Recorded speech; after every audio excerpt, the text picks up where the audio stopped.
வணக்கம். ஜி தமிழ் செய்திகள் வாசிப்பது உங்கள் கோமலா. ராணிப்பேட்டை மாவட்டம் சோளிங்கரில் அரசு அலுவலகங்களில் குடியரசு தின விழா. இந்தியா சுதந்திரம் அடைந்து அனைத்து மக்களும் குடியுரிமை பெற்று 76வது ஆண்டு இன்று இந்த தினத்தை குடியரசு தினமாக இந்தியா முழுவதும் கொண்டாடி வருகிறார்கள். இதனைத் தொடர்ந்து ராணிப்பேட்டை மாவட்டம் சோளிங்கர் வட்டாட்சியர் அலுவலகத்தில் வட்டாட்சியர் செல்வி தலைமையிலும், நகராட்சி அலுவலகத்தில் நகராட்சி ஆணையர் ஹேமலதா தலைமையில், ஊராட்சி ஒன்றிய அலுவலகத்தில் ஒன்றிய குழு பெருந்தலைவர் கலைக்குமார் தலைமையிலும் குடியரசு தின விழா, குடியரசு தின கொடியேற்று விழா நடைபெற்றது. இதில் கொடியேற்றி வைத்து சிறப்புரையாற்றி அனைவருக்கும் இனிப்பு வழங்கி சிறப்பித்தார்கள்.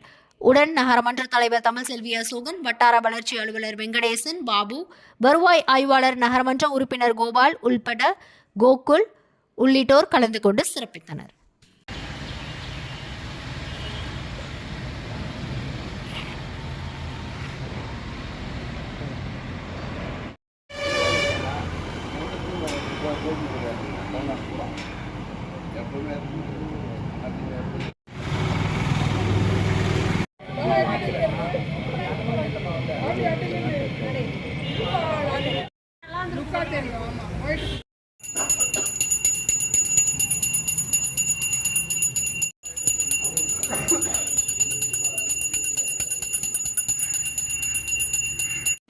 ஒன்றிய துணைத் தலைவர் சார்பாக வருகை புரிந்துள்ள நமது நண்பர் மற்றும் ஒன்றிய உறுப்பினர்கள், வட்டார வளர்ச்சி அலுவலர் மற்றும் அனைத்து பணியாளர்களையும் வருகை